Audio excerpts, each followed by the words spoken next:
air compressor's charging up back there, so that's what you're hearing. But we're going on to finish polishing. It's many weeks. I already finished polished the trunk, but we're going and doing my normal process, which is Sonax Perfect Finish, which does a great job, even though we use M101. 101 finishes okay, not nearly as good as, it doesn't finish down as well as Jescar does, but it does finish okay. And since Sonax Perfect Finish is diminishing, it'll diminish down quite a bit, or start at semi, I guess we'd call it on the light side of medium. So it'll pull out any kind of haze or any leftover issues from 101 and microfiber. And I like, especially on harder paint, I like to stick with the yellow pad. What we'll probably do is we'll probably do white pad on the trim, on the shadow line trim, but on the rest of the car I'm doing yellow. And this is a trick that I learned from Andy Ward, Proficient X. And, this is his idea, where you take a Duetto, which is a 12mm orbit, we put a 6-inch backing plate on it and put a 7-inch face pad, so a 6-inch Rupes pad on the Duetto. So let's prime it.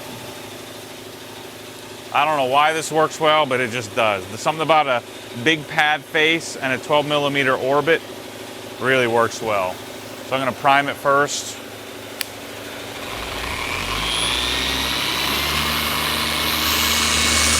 Priming speed is speed 2. Sutner.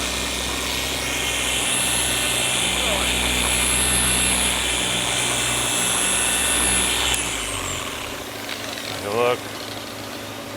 Still got a few little spots.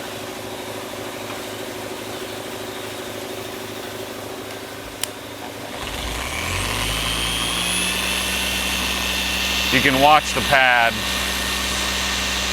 When it's primed, it starts spinning a little bit faster. Okay, so we're primed. All right, let's prime our 3-inch and just get it over with.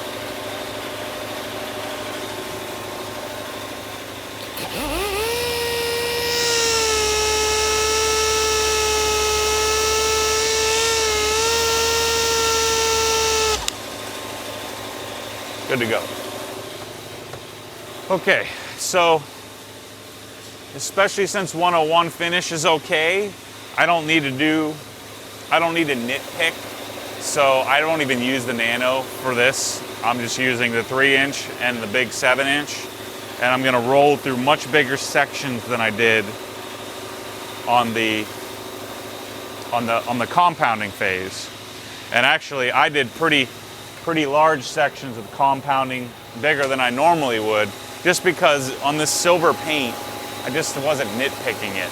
You know, I wasn't nitpicking every little imperfection, because this paint is so hard, and silver's hard to see anyway. So I'm gonna make the traditional 4 passes after I spread the product. I'm going to speed 4.5. Keeping the pad flat.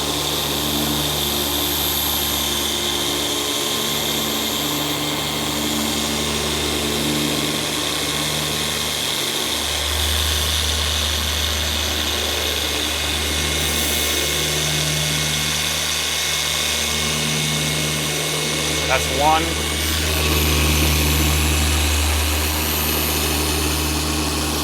So I want to manage the pad on the edge, so I make sure that I don't, if I roll over the edge, I won't get as good of a finish.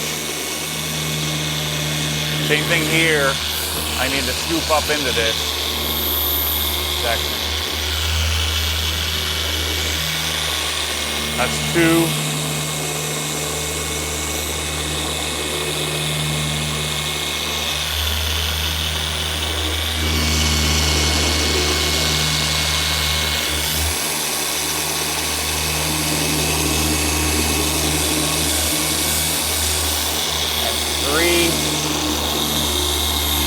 I usually make a quick 4.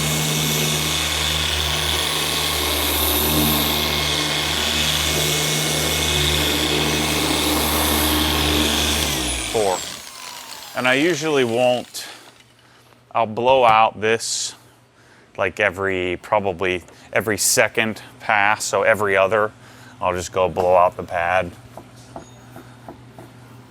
Oh, it's such a better experience using Perfect Finish over at 101, which got dust everywhere. So the payoff here will be when the car is completely done. But I mean, to see a difference between here and here, you know, this is more a bigger overall picture type finish. You know, so when I finish the car and it's coated and it's done and it's complete, it'll be worth the effort. But to sit here and to show you on camera or to even see it in person, this isn't a night and day difference between how 101 looks and how this is going to look when it's done. So, but I can see a difference in just overall shine and gloss when comparing the trunk to the hood.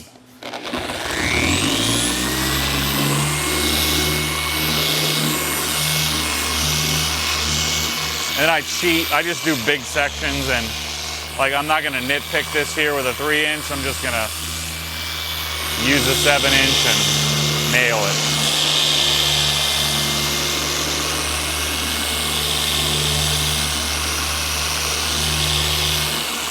It would probably make more sense to stay. Yeah, I'm gonna do that. I'll explain that in a second. I'm generally using less pressure as well than I used when I was compounding. There's 2.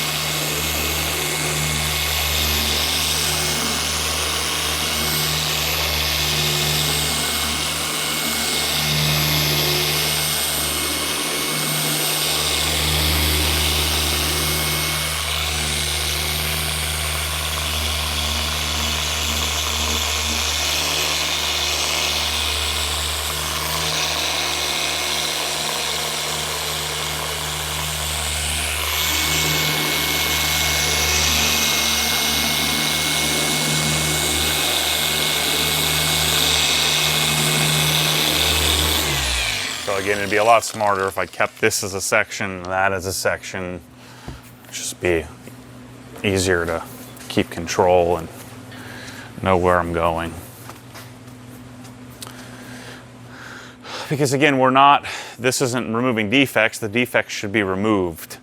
I don't have to nitpick edges. I just want to make sure that I'm kind of rolling through this methodically and jeweling up the paint, if you will. I'm going to do 3 passes before I blow out the pad.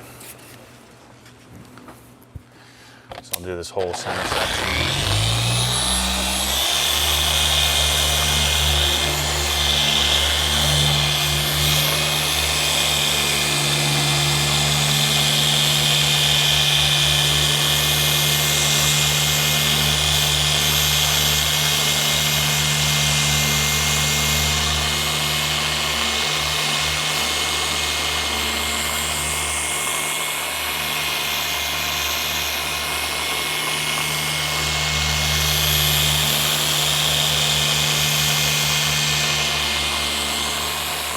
Two. Come over here.